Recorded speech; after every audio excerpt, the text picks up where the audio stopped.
Bienvenidos a 720 Empleo, el podcast donde os ayudamos a encontrar ese camino laboral que podría ser el vuestro. En el día de hoy hemos traído a un experto, tiene muchos años de trabajo a sus espaldas y está actualmente en una área o en un sector que es bastante popular y que muchos estudiantes de ADE y amantes de las finanzas se quieren dedicar, que es el M&A. Bienvenido.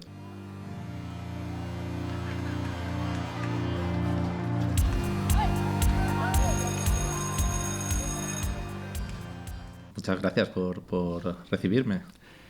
Cuéntanos un poco quién eres para todos aquellos que no te conozcan. Bueno, yo soy Pablo Pérez, soy managing partner de Bond Advisors y esto, si quieres, no sé cómo prefieres. Si te cuento un poco cómo llegué a Bond Advisors, cuando me dices quién soy, pues yo sí estudié lo que era en su momento de Ciencias Económicas y Empresariales, lo que sería hoy ADE, y lo estudié en principio.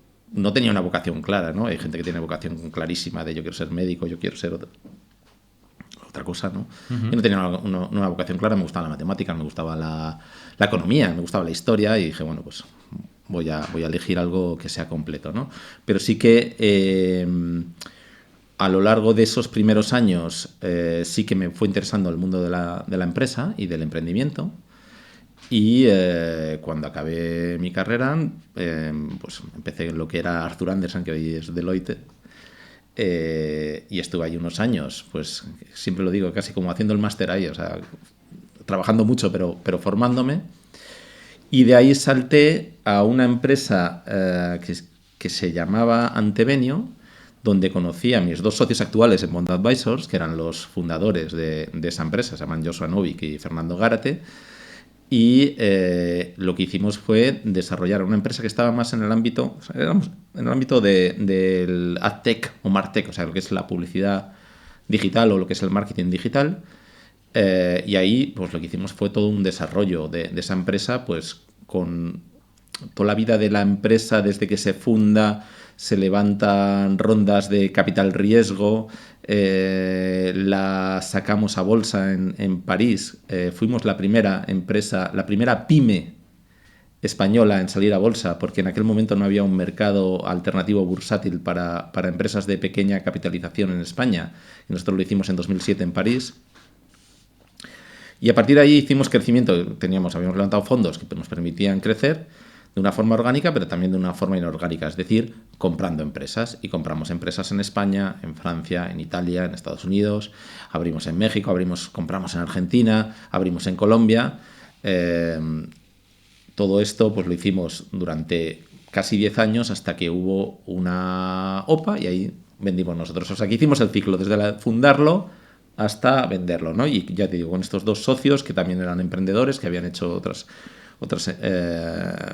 habían tenido otros proyectos, eran muy jóvenes, pero habían hecho ya otros proyectos anteriormente hasta a que yo me incorporase con ellos, ¿no? Uh-huh. Entonces, en esta salida, en esta OPA que nos hicieron de que nosotros vendimos nuestras acciones y salimos, nos pidieron que nos quedásemos un tiempo y cuando salimos, todos ya definitivamente en el 2019 de forma escalonada, yo fui el último que salí en el 2019, pues decidimos que, ya habíamos montado una empresa que estaba en muchos países, que tenía más de 250 empleados en ese momento, que tenía, y decidimos que queríamos hacer otra cosa. ¿Y qué queríamos hacer?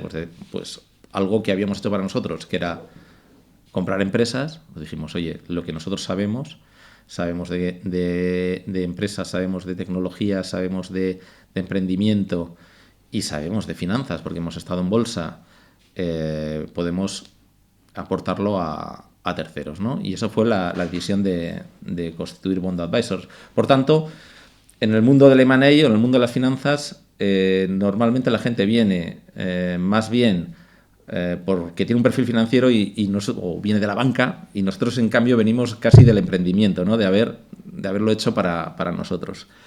Y esta Bondo pues lo constituimos en febrero de 2020, que no era el mejor momento de la historia de la humanidad para constituir una empresa, porque en marzo estábamos diciendo, ahí va, ¿qué hemos hecho? Pero enseguida, ya en abril, ya estuvimos empezando a trabajar, ¿no? Entonces, ha sido bastante positiva la experiencia. Joder, qué camino más chulo. Sí que es verdad que el LinkedIn no hace honor a todo lo que me acabas de contar de tu experiencia. Bueno, y nos podemos alargar aquí solo con la experiencia, pero bueno, no es el objetivo, es la introducción. Has pasado de Deloitte, que es una multinacional gigante donde pues la fama que tienes de trabajar mucho y aprender mucho también, a decir, pues me voy a una empresita que en ese momento a lo mejor era más pequeña, empiezas como, por lo que pone en LinkedIn, en director financiero, ¿no? Eso es. Y, joder, y crear una empresa como es esa hasta a día de hoy, que llega a 200 empleados y en varios países, creo que debe ser un proceso que como persona dices, joder, lo que he creado casi desde cero. Sí, hombre, sí es satisfactorio. En un proceso tan largo de tantos años, pues hay cosas muy positivas y cosas negativas, pero la media es muy buena. La media es muy buena y la experiencia es muy buena. Y lo del hecho, yo concretamente que tenía ese lado financiero, de sacar la empresa a bolsa y toda esa experiencia, fue tremendamente positiva. Esa labor de emprendimiento que a los que les gusta emprender es, joder, es que no estoy trabajando como para otro, entre comillas, sino que lo estoy creando yo y está siendo un crecimiento que estoy creciendo con la empresa. Sí, por supuesto. Tiene ese lado. O sea, ese lado de satisfacción personal y si vas más allá, o sea, si tú vas, que estás creando algo, que estás creando empleo o estás solucionando un problema que consideras que pues, es más positivo aún, ¿no? Pero en general cualquier tipo de emprendimiento es muy laborioso, porque si va bien trabajas mucho, si va mal trabajas mucho también porque tienes que levantarlo, pero sí, es una posibilidad, te puede dar mucha satisfacción. Sí. Sobre todo que ves como un propósito diferente, no es a lo mejor cuando trabajas para otro que lo ves todo un poco más opaco, que dices, pues tengo que hacer esta gráfica, pues tengo que sacar este curro, pero a lo mejor al ser algo más emprendimiento, lo ves con otros ojos y ves un propósito final. Sí, también voy a hacer un poco hacia atrás el discurso. O sea, yo invito a emprender, invito a tomar iniciativas y arriesgarse. Pero también una parte de la formación puede ser trabajar para otro. Hombre, eso al final, como tú bien empezaste en Deloitte, yo cuando fui a buscar trabajo, a mí me dijeron, donde no te vas a equivocar nunca es en consultoría. Ahí nunca te vas a equivocar, porque vas a aprender mucho, vas a sacar muchos valores y vas a aprender muchas cosas. Sin duda. Y el sector que más te puede llegar a gustar. Sin duda, es así. Entonces, bueno, ya en este pequeña introducción se han podido ver ciertas palabras que van a sonar durante todo el podcast, y lo primero que me gustaría saber es qué es el M&A. Esta palabra sí que a primera instancia mucha gente no entenderá qué es. Bueno, M&A viene de fusión y adquisición, ¿no? Entonces, es muy descriptivo, es lo que es, ¿no? O sea, pero al final es cuando una empresa compra o invierte o se junta con otra con el objetivo de generar sinergias, acelerar crecimiento, ganar competitividad o ganar geografía, ¿no? O sea, al final hay una transacción, una compraventa o una inversión, pero el objetivo tiene que ser un objetivo para poder, nosotros nos gusta decir, acelerar crecimiento. Y mucha gente que hace ADE, o sea, su objetivo principal es dedicarse a esto. Entonces, ¿qué tiene este sector de especial para que sea tan atractivo para todos los jóvenes? A ver, hay una cosa que me gusta mucho a mí en M&A, ¿no? En el M&A es, o sea, eso que estamos diciendo del emprendimiento, de emprendedores, tú cuando estás trabajando por una empresa, por ejemplo, una empresa que quiere venderse y estás conociendo al emprendedor, aprendes muchísimo, ¿vale? Aprendes muchísimo porque te va a contar algo que tú no sabías ni cómo funcionaba, un negocio, te lo va a explicar, te va a explicar las métricas, te va a explicar los márgenes. O sea, si a ti te gusta la empresa, desde la parte comercial, la parte de cómo se hace el marketing, la parte de la tecnología o cómo se hace, es una forma fantástica no solo de aprender, es divertido. A mí personalmente me divierte. Luego también en M&A pues tienes oportunidad de participar en no sé cómo llamarlo bien, en operaciones de alto impacto, ¿no? O sea, es más significativas, o sea, una operación, una compra, ¿no? Pues, por ejemplo, una auditoría, estás haciendo una cosa que es más recurrente, ¿no? En una transacción es algo más llamativo, más impactante, repito. Hombre, al final son cifras que no se ven todos los días, ¿no? En una compra y venta de empresas. No es como ir al supermercado y comprar aceitunas. No, claro, no, eso es una cosa que también decimos. Con un emprendedor o un fundador de una empresa, normalmente las personas en su vida, ¿cuántas empresas venden? Pues venden o cero, la mayoría, o una. Y hay alguno que sí que ha vendido varias, ¿no? Pero esos son muy pocos. Entonces, es un momento también en el que vives no solamente una parte técnica financiera, sino que vives también una parte emocional de una persona que le ha dedicado muchos años a un proyecto y que ha decidido que es un momento, por lo que sea, por un momento vital, o porque se va a jubilar, o porque ya se ha cansado, o porque ve que no puede seguir con el crecimiento, que ha decidido vender, ¿no? Entonces, esa parte es un componente que tiene también el M&A, que no solamente es, oye, yo soy un técnico financiero, sino que encima tengo que entender las motivaciones, ¿no? Y es algo que nosotros también decimos en Bondo Advisors, que como venimos del mundo del emprendimiento, entendemos muy bien esas motivaciones del emprendedor y entendemos muy bien qué cosa le puede preocupar, y traducimos muy bien.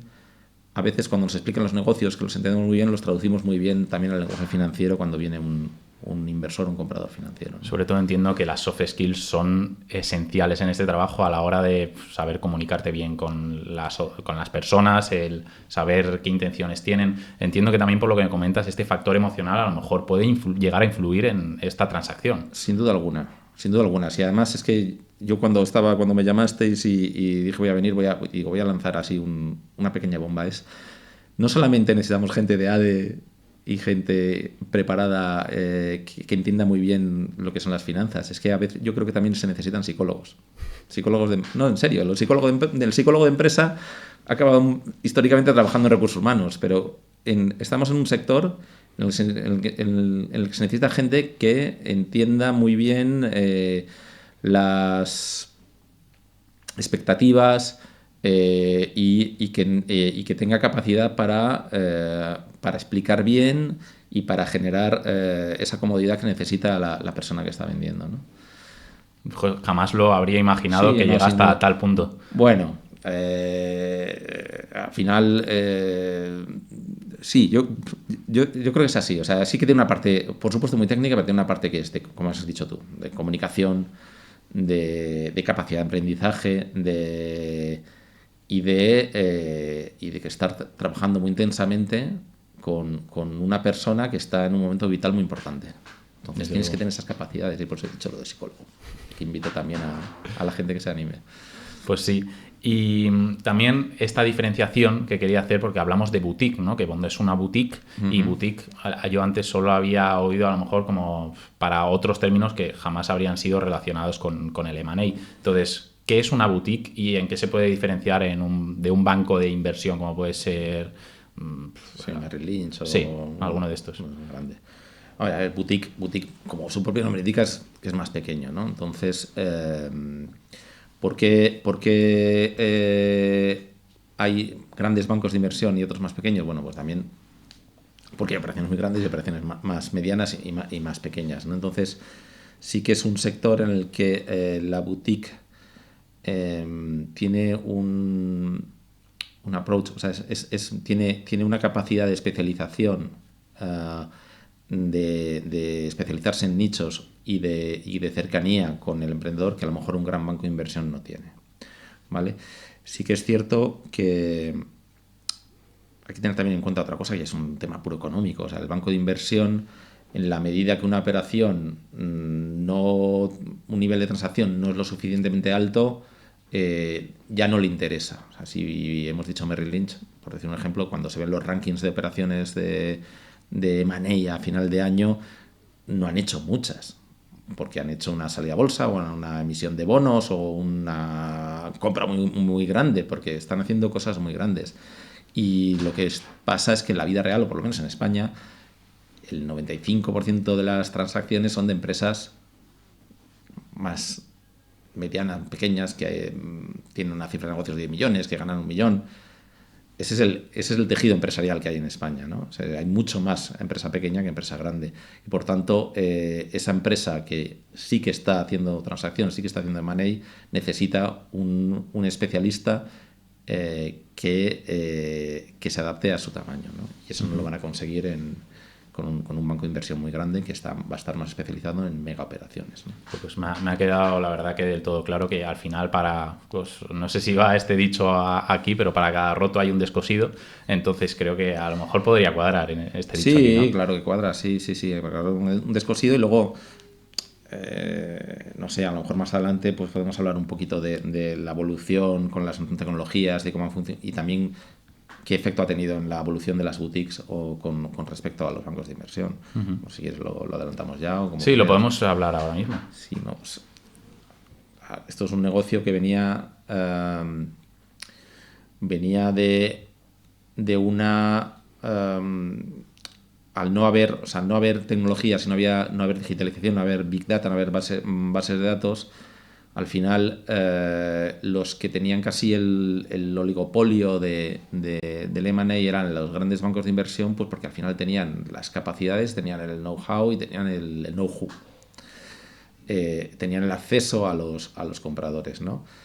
En la medida que existen plataformas, existen bases de datos, existe digitalización, existen fuentes más baratas que tienen coste, incluso fuentes gratuitas, esto ha permitido a que las boutiques puedan acceder puedan dar un servicio de calidad igualmente bueno, porque acceden a un montón de información, de acceso de compradores a nivel internacional también, que hace unos años, hace ya decenas de años, pero bueno, hace unos años no se podían. O sea, digo, es un proceso que se va produciendo, ¿no? Entonces, eso es lo que ha permitido también que la boutique esté dando un servicio de calidad y que empresas medianas estén trabajando con boutiques. Y lo otro que está pasando, que incide en lo que hemos hablado antes también, es que en la medida que la inteligencia artificial está avanzando, las personas que trabajan en M&A tienen que ser personas que no hagan tanto trabajo manual como se podía hacer antes. O sea, para hacer una valoración de empresa tenías que ir a un Excel y empezar a meter datos y hacer un trabajo manual, sino que tengan esa capacidad crítica de cuando alguien le dice, este es mi business plan, estas son mis proyecciones, que lo entienda, que lo discuta, que haga otras hipótesis. Entonces, o sea, por eso se necesita gente que tenga, que sepa entender los objetivos más que tenga que trabajar de una forma mucho más mecánica que era como se hacía antes. Desde luego que sí que es verdad que la inteligencia artificial, al ser una herramienta de productividad muy grande, tengo algunos conocidos que trabajan en este sector y que dicen que trabajan a diario con este tipo de tecnología, pero es que si no trabajasen con ella es que sería un infierno a lo mejor el trabajo, que tendrían que trabajar mucho y ya lo hacen. Sí, y a lo mejor se trabaja lo mismo porque al final el tiempo es finito, pero trabajas en más calidad en lo que estábamos hablando antes, en algo más de inteligencia, de discutir más eso. Por ejemplo, una proyección, pues de decir, oye, esto no tiene sentido, el sector está moviéndose en otro lado, o sí, o mira, aquí te estás quedando corto, o si internacionalizas puedes hacer esto, y antes pues estabas trabajando en construir modelos y estar picando Excel, peleándote y ahora estás trabajando en algo que puede tener mayor valor añadido, ¿no? Desde luego, en cosas que son más críticas y necesarias para la empresa. Y durante tu carrera, ¿cuáles crees que son las cosas más desafiantes a las que te has enfrentado? Vamos a ceñirnos a Bondo. Sí. Porque si yo te decía lo de sacar a bolsa a la empresa, oye, que también puede ser, ¿no? Pero cuando estamos hablando de este tema de emocional cultural, pues también este es un negocio que tiene un componente claramente internacional. Nosotros estamos basados en España y la mayoría de nuestros clientes son españoles, aunque hemos tenido clientes de fuera, de Argentina, de Italia, de Canadá, de México. Pero lo que sí es que si tú quieres ser eficiente y conseguir lo mejor para tu cliente dentro de una transacción, sobre todo si estás en un mandato de venta, ¿no? Si estás vendiendo una empresa, tú no te puedes ceñir a un potencial comprador español, tienes que ir a abrirlo al mundo entero, ¿no? Entonces, sí que es una cosa que es un reto, el reto cultural cuando te estás enfrentando con dos países, dos culturas, en el que aparte ya del negocio y de las finanzas, pues tienes que trabajar con a lo mejor distintas formas Sí, distintas culturas, distintas formas de ver la vida, distintas sí, yo creo que eso filosofía. sí que es un reto, ¿no? Eso sí que Claro. puede ser un reto. Luego ya, pues trabajamos con mucha información confidencial, pero luego nos pasa de todo, ¿no? O sea, cada transacción tiene sus características, tiene sus curvas distintas y hay que ir solucionándolos, ¿no? Y hay que tener esa capacidad de flexibilidad, esa capacidad de tener flexibilidad para poder ir solucionando las cosas, ¿no? Ujú. Entiendo que justo que muchas veces no nos entendemos ni entre españoles, pues ponte a entender a un turco que tiene una otra filosofía de vida, otra forma de entender la vida, y claro, tienes que estar en un momento emocionalmente crítico, como bien has comentado antes, y al final es complicado llegar a entenderle a veces. Sí, sí, sí, pero se acaba haciendo, ¿no? Se acaba haciendo. Cuando hay un interés, hay una posibilidad de sacar algo positivo para ambas partes, pues Claro, hay que buscar, hay que tender los puentes para que se entiendan. Justo. Que eso también es uno de nuestros trabajos, lo de tender puentes. O sea, ¿a qué te refieres con eso de tender puentes? Pues cuando o sea, al final hay una expectativa y hay una oferta y a lo mejor hay eso es el trabajo del advisor. A lo mejor no es exactamente lo que quieren, pero sí que hay fórmulas financieras o fórmulas de pago, fórmulas de garantizar determinadas cosas en las que puedan dar confort a ambas partes, ¿no? Entonces también es conocer y entender qué mecanismos hay y también cuáles son las prioridades de cada uno, ¿no? O sea, es muy curioso, porque volvemos otra vez al tema, pero es muy curioso, hay gente, o sea, al final aspectos esenciales en una transacción de M&A, pues puede ser el precio o la forma de pago, o si yo me tengo que dar, yo vendo la empresa, te vendo la empresa a ti, pero tú me dices, oye, yo no conozco bien este sector, te tienes que dar 3 años conmigo, o sea, lo que es el management, cuánto tiempo se va a quedar, o el equipo. Hay aspectos esenciales, pero luego hay gente que, bueno, que tiene algunas prioridades distintas. Un caso de una persona que lo que quería era que se tenía que quedar, pero lo que quería es que la oficina no se la llevasen lejos de su casa, y negoció eso. Entonces, a lo mejor por priorizar eso estás perdiendo un dinero, porque si priorizas el precio a lo mejor ganas más, pero era muy importante para él, ¿no? Entonces, bueno, hay que entender también en esas cosas. Claro, y todas esas tareas de gestión las lleva, en este caso, lo de M&A, o sea, lo llevaríais vosotros. ¿La gestión en qué sentido? Por ejemplo, en el sentido de tener que hablar con la persona, en este caso, por ejemplo, que no sé, que se tiene que mover la oficina, a lo mejor decirle a la persona, pues mira, o sea, yo quiero que te quedes, pero la oficina se puede mover hasta aquí como mucho. O sea, esa tarea de gestión de hablar con el cliente. Bueno, pero sí, o sea, es entender muy bien nuestro cliente, cuáles son sus prioridades, cuáles son sus deseos. En algún caso hay que, pues a lo mejor hay que explicarle que hay alguna cosa que no Que no se puede hacer. no se puede hacer, pero sí, claro que lo gestionamos. O sea, es verdad que nosotros antes, también es importante en el M&A para que, o sea, es una relación de confianza entre la empresa y el asesor, ¿no? Entonces nosotros siempre antes de aceptar un mandato tenemos distintas reuniones para entender las expectativas y para ver si son realistas o si nosotros podemos cumplir esas expectativas, ¿no? Entonces, o sea, tiene que haber ya antes una serie de unas conversaciones para poder empezar un mandato de venta o de compra, ¿no? Uh-huh. ¿Y qué habilidades son necesarias? O sea, dirías, si estoy estudiando, por ejemplo, ADE o finanzas, ¿qué habilidades debería tener yo en mi mochila si me quiero dedicar a esto? A ver, bueno, ahí voy a hacer cosas obvias, ¿no? Habilidades financieras, o sea, en el sentido de valoración de empresas, de entender contabilidades, eso son obvias, ¿vale? Luego, al estar analizando empresas, hay que tener una visión muy amplia. Es decir, Cuando vas a ver una empresa, vas a ver de arriba abajo la empresa y de afuera. Entonces, que de inversión, de marketing, de temas de recursos humanos, acabas hasta de temas de fiscalidad. No hay que ser un experto, pero sí que hay que entender lo que tiene. Y luego ya habilidades más, lo que estábamos comentando antes, ¿no? Hay que tener sobre todo, o sea, lo que es importantísimo es la capacidad de aprendizaje, es importantísimo las habilidades de comunicación, y bueno, sí, es un sector donde, o sea, habilidades de comunicación y de relación relacional, ¿no? O sea, en el que sí que va a haber necesidad de estar con alguien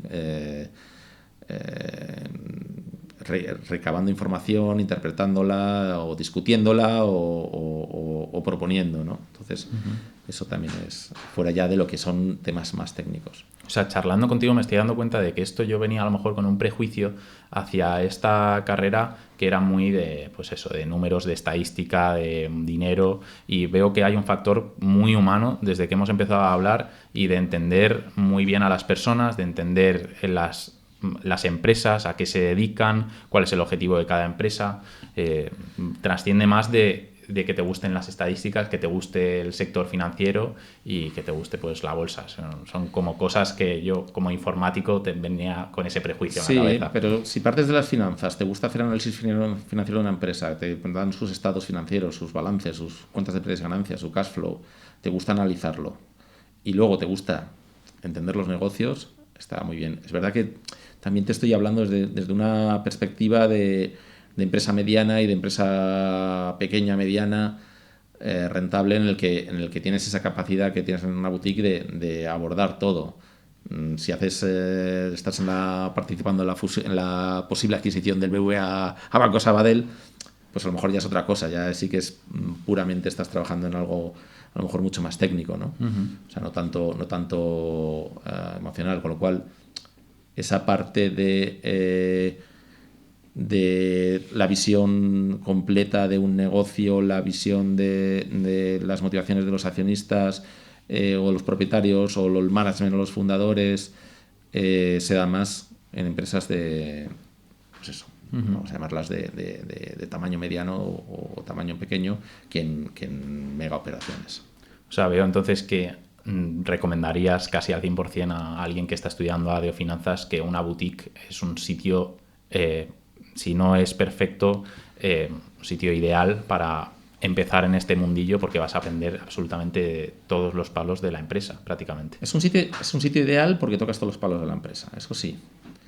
No descartemos otras posibilidades, o sea, para la gente. O sea, es decir, y si tienes las dos posibilidades, las dos formaciones, es maravilloso. O sea, si puedes estar en una Big Four, donde te van a enseñar metodología, priorización de tareas, a una boutique donde hay menos método, hay menos procedimientos, pero tienes esa capacidad de participar en todo el proceso, bueno, pues si los dos mundos están muy bien.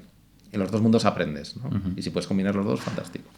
Claro, al final entiendo también que va un poco en función de cómo eres como persona, ¿no? O sea, a lo mejor si te gusta lo que tú me comentabas, sentirte más esa parte de emprendimiento, de sentirte en los proyectos, pues esta opción de boutique creo que casa más contigo como persona. Puede ser, pero ya te digo que la combinación de los dos está muy bien, ¿eh?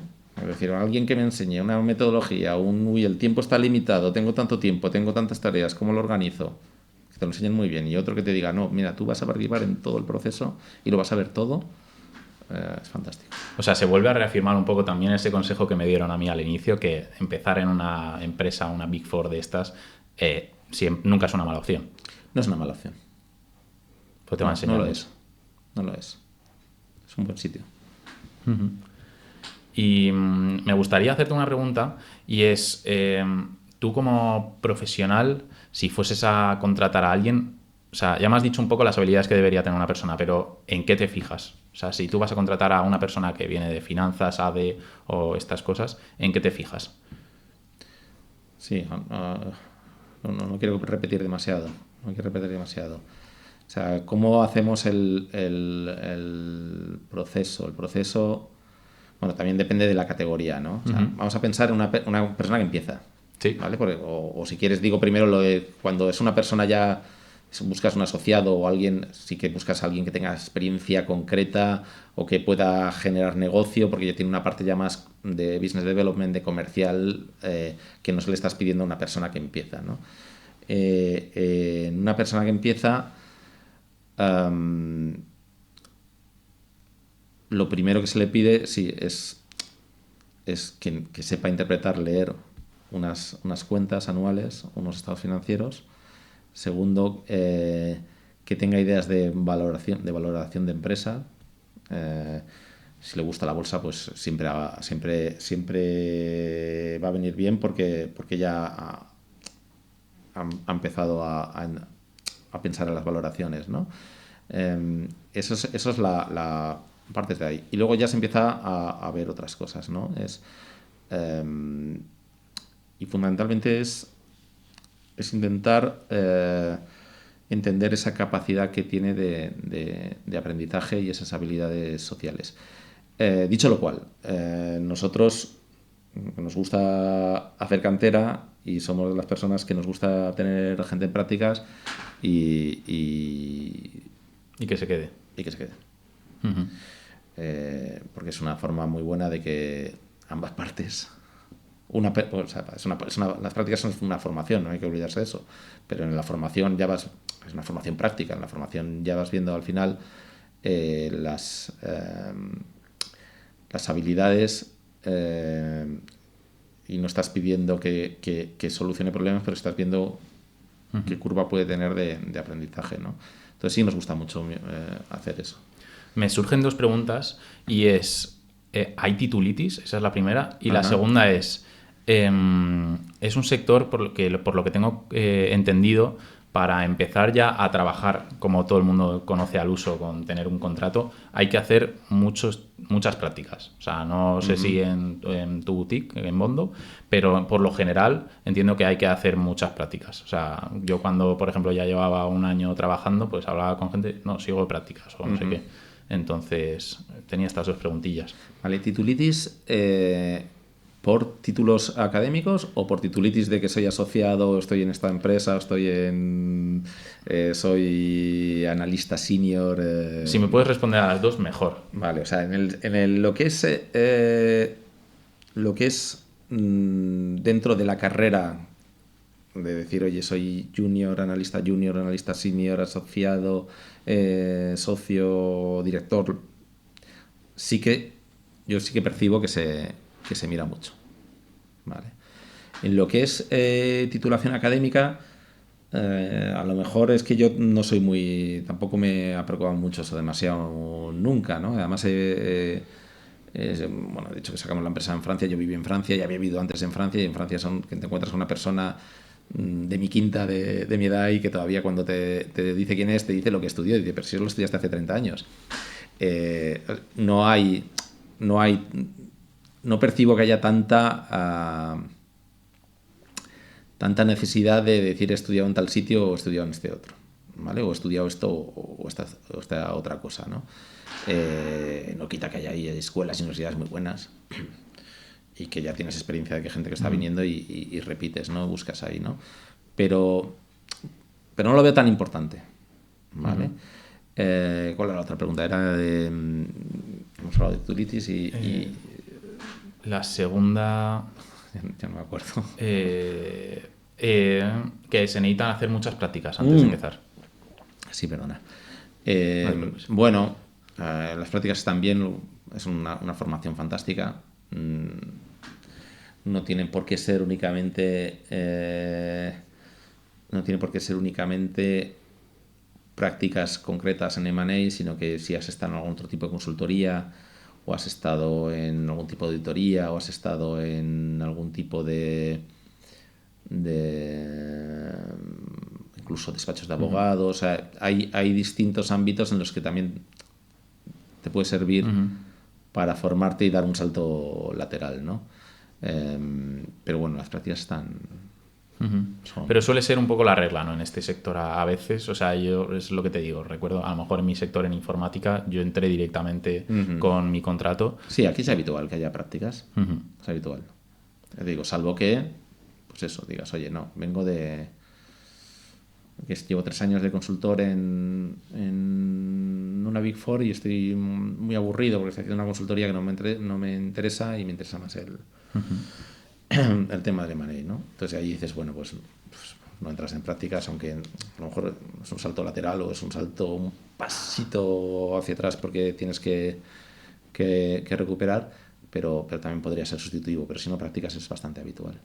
Y justo es que me van surgiendo preguntas y una de ellas es, entiendo que a lo mejor con tu experiencia que tuviste en esa venta de tu empresa, por así decirlo, que ante Benio, que fuiste ahí director financiero, llegaste a aprender muchas cosas en esa venta, a llevarlo emocionalmente, que a lo mejor te han servido en el día a día ahora en lo tuyo. Sí, pero también, o sea, no solamente, o sea, está la nuestra personal, está claro. Está claro la nuestra personal, ¿no? O sea, date cuenta que nosotros además, esa parte financiera que llevaba yo, luego, cuando salimos a bolsa también estaba en el consejo de administración, estaba el secretario de consejo y luego, pues, de determinadas actividades, y cuando fuimos la salida escalonada, pues incluso desempeñé otras funciones dentro de Antebenio. Pero no solamente esa parte de nuestra venta, porque no solo el ciclo, es que nosotros también hicimos adquisiciones y también integramos empresas dentro de Antebenio, ¿no? Y trabajamos de la mano de empresarios y emprendedores que se incorporaban con nosotros a trabajar, ¿no? Entonces, el aprendizaje personal no fue solamente con esa parte final, sino fue todo el proceso también anterior, ¿no? De ir creciendo, incorporando, haciendo compras. O sea, sobre todo la pregunta iba un poco más por el aspecto de si yo, por ejemplo, quiero vender mi empresa, pero obviamente tengo un apego emocional que la he visto nacer y todo esto.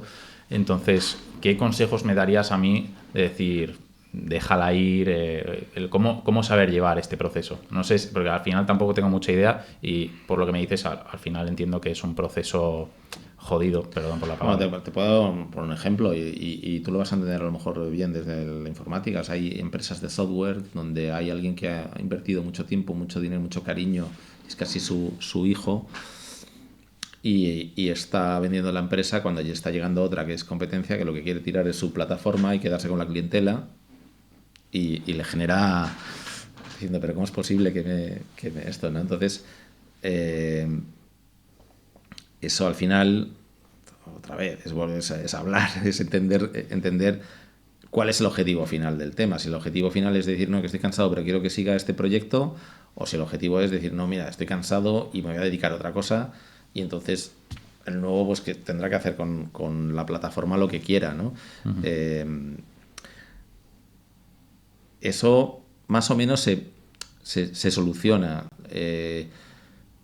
Hay otra cosa que también genera dudas muchas veces, es el equipo. Es decir, oye, yo me voy, pero no quiero dejar tiro a mi equipo, ¿no? Y no quiero que llegue a un sitio que no les vayan a tratar bien. Y eso es entendible y se tiene que defender también un poco, y hay que a veces, pues lo que estaba hablando antes del tío, era un ejemplo más extremo, que quería que la oficina estuviese en casa, pero hay otra gente que dice, oye, no, yo quiero que el equipo se mantenga. Entonces, ahí, al final, si tú, un proceso, por ejemplo, de venta en el que te van a llegar 3 ofertas y va a ser un proceso competitivo, el vendedor va a elegir con quién casarse y va a valorar determinadas cosas como esta, ¿no? Y hay más allá. Es cuando hay a veces cuando te piden, oye, quédate 3 años con nosotros, que dice, oye, la oferta es buenísima, pero es que estos me caen fatal, es que no lo soporto. Yeah. Y pasa. Este es idiota, pasa. Entonces, bueno, pues ahí hay un momento en el que o le explicas, oye, pero puedes aguantar un tiempo, o intentamos acortar el tiempo que te quedes, o tal, o no se hace, ¿no? O sea, hay mucha negociación, mucha. Se negocian muchas cosas. Y además por etapas. Además, Cada uno tiene sus intereses encima. Entonces, si le sumas eso, y que hombre, siempre va a vamos haber una ver, hay tensión. unas cosas que se repiten siempre, es el precio y el pago. Eso va a estar siempre, ¿no? Eso es lo más crítico. Hombre, eso siempre es crítico. Eso siempre es crítico. Y luego, pues cosas que pueden ser críticas es cómo tiene que ser la no competencia o cómo tiene que ser es cuánto tiempo se tiene que quedar en el management o cómo se puede ir. Luego, pues críticos pues son determinadas garantías por si hay alguna posible contingencia dentro de la operación, pues, eso y va en escalada, pero cuando se empieza es por el valor. Claro. Primero el valor. Y el valor a veces... O si hay una parte fija y una parte variable. O sea, también cómo se compone el precio, ¿no? Eso es crítico siempre. Claro, y el valor cómo se estipula, porque si eres tú el propietario, a veces el valor emocional dices, pues esto a lo mejor suma un poquito, pero... Sí, pero bueno, también por eso hacemos las reuniones previas, ¿no? O sea, el valor al final, esto es como una inversión cualquiera. Tú sí, ya desde el lado del inversor, tú tienes un inversor, tú estás buscando rentabilidad. Entonces tú sabes que, oye, yo estoy dispuesto a pagar, vamos a lo simple, una empresa que gana 1 millón de euros al año y alguien le dice, oye, yo te voy a pagar 6 millones. Entonces tú tienes que pensar y dices, vale, esto es lo que yo trabajando ganaría en 6 años, que me lo está adelantando y ya me salgo, ¿no? Entonces, eso es un poco lo que tienes que hacer, es decir, oye, el valor sentimental o el valor, pues si lo llevas al precio, o sea, una cosa es que no quieras vender, pero si lo llevas al precio hay que tener cuidado, ¿no? Y la gente tiene expectativas, tienes una empresa muy pequeña y ha visto que una grande competencia se ha vendido por un múltiplo del beneficio altísimo y dice, yo también quiero, y dices, oye, espérate, que el tamaño pues también eso hay que adaptarlo, ¿no? Pero hay metodología para hacer. Y antes hablamos de qué tiene dinero la persona. O sea, tiene que saber hacer valoraciones. Hay distintas metodologías. Hay una que es descuento de flujo de caja, que es la más clásica, pero luego hay pues se trabaja con bases de datos para ver las transacciones, para ver los precios comparables. Se trabaja con empresas cotizadas para ver a cuánto están cotizando. Y con todo ese trabajo tú vas al accionista, al vendedor, para decirle, mira, el rango donde estás aquí. Y luego, pues a lo mejor vamos a ir a por un industrial estratégico que para él es muy interesante tu sector y vas a conseguir un valor extra o un extra, pero se trabaja con ya definiendo, acotando el rango donde más posibilidad hay de que haya una transacción. O sea, estoy entendiendo al final también que es un sector pues que estáis en momentos críticos de muchas personas, ya lo estoy repitiendo mucho, pero voy a lo siguiente, y es que claro, tú cuando tienes un momento crítico en tu vida quieres que la gente, por lo menos a la que por ejemplo estás pagando, que esté ahí cuando tú lo necesites. Entonces, tengo la experiencia de algunos conocidos que dicen que en este sector se curra mucho, o sea, es un sector exigente a nivel de horas laborales y todo esto. No lo digo por este conocido en común que tenemos, porque no salte a la liebre, pero no es él, sino... ¿Esto es real? ¿Hasta qué punto es real que se trabaja en este sector mucho? Se trabaja bastante, pero yo creo que tampoco es de locos, ¿eh? O sea, sí que yo también he oído en algunos sitios, dice, no, aquí era una cosa increíble. No creo que sea necesario trabajar demasiado. ¿Qué es lo que pasa? ¿Por qué se trabaja a veces demasiado? Porque la retribución es habitual que tenga un componente variable, es decir, que está alineada toda la empresa con el mismo objetivo y que si hay una transacción donde te van a pagar en variable de forma cascada, todo el mundo va a percibir un premio, ¿no? Entonces, ese componente variable sí que motiva a toda la organización a hacer esfuerzos extras, ¿no? Pero bueno, o sea, nosotros como cultura, a mí lo que no me gusta es trabajar mucho porque sí. Es decir, porque si trabajas mucho porque sí y me quedo hasta muy tarde trabajando el día que hay un sprint o hay que presentar algo o hay que estar todo el mundo motivado y es igual que cualquier otro día anterior, pues cuesta, ¿no? Entonces, lo ideal es sabiendo que no, el trabajo no es lineal y que hay momentos de pico, es que ese momento de pico la gente esté motivada, ¿no? Claro, sí. Es un poco de nuestra cultura. Ya te digo, en otros sitios que sí que he oído, que es, no, da igual, esto es echar horas por echar horas, ¿no? Pero bueno, esa es nuestra Claro. filosofía. O sea, entiendo que es de Bondo. Pero sí, justo, lo que yo tenía conocido es que es un poco inversión a futuro, esto de meterse a lo mejor en M&A, porque pues, a lo mejor estás trabajando como un animal, entiendo que ya por lo que tú me comentas no, o sea, que sí y no. Sí, no, que se puede dar, pero que yo creo que no es necesario eso, echar horas por echar horas. Simplemente en el que si hay algún tipo de premio por algo que surja y que quieres echar un poco más, pues que tenga esa flexibilidad, esa voluntariedad. Pero ya te digo, no me parece a mí... O sea, yo entiendo que muchas veces que si te gusta Sí. algo, sientes las horas que pasan y pasan y pasan y no te das cuenta cuando estás justo alineado con, Pero vamos, con tu trabajo. no lo sé, también es una percepción y hablo desde lo personal, yo trabajaba más en Deloitte y creo que la gente trabaja más, también no sé ahora mismo en Deloitte cuánto se trabaja, pero o sea, no, por eso te digo. Claro, la percepción esta que me decían es de trabajar, por ejemplo, lo que yo he escuchado, trabajas hasta los 35, Ajá. Ahí ya has acumulado un dinero bastante importante, porque creo que este sector tiene unos sueldos bastante importantes y ahí ya empiezas a vivir. Eso es lo que a mí me habían comentado.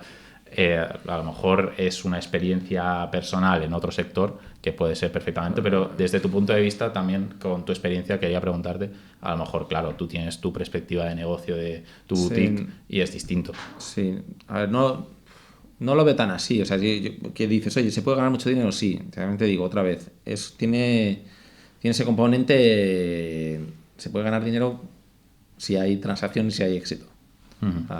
Ese componente, ¿no? Y luego dices, oye, no, me esfuerzo y luego ya me dedico a otra cosa. Bueno, pues también, pues estamos hablando desde el emprendimiento y dices, bueno, me voy formando, tengo un buen sueldo, pero realmente los que ganan mucho dinero son los que venden la empresa, no el asesor que le ha... Entiendo que sí. Y claro, ya un poco estamos hablando de esto de salario y no sé si te importaría preguntar un poco lo que es el rango salarial. No me gustaría unas cifras concretas, sino, por ejemplo, una persona que se quiere dedicar a M&A en su más o menos primer puesto, primeros años, ¿en cuánto estaría el abanico de lo que podría llegar a ganar?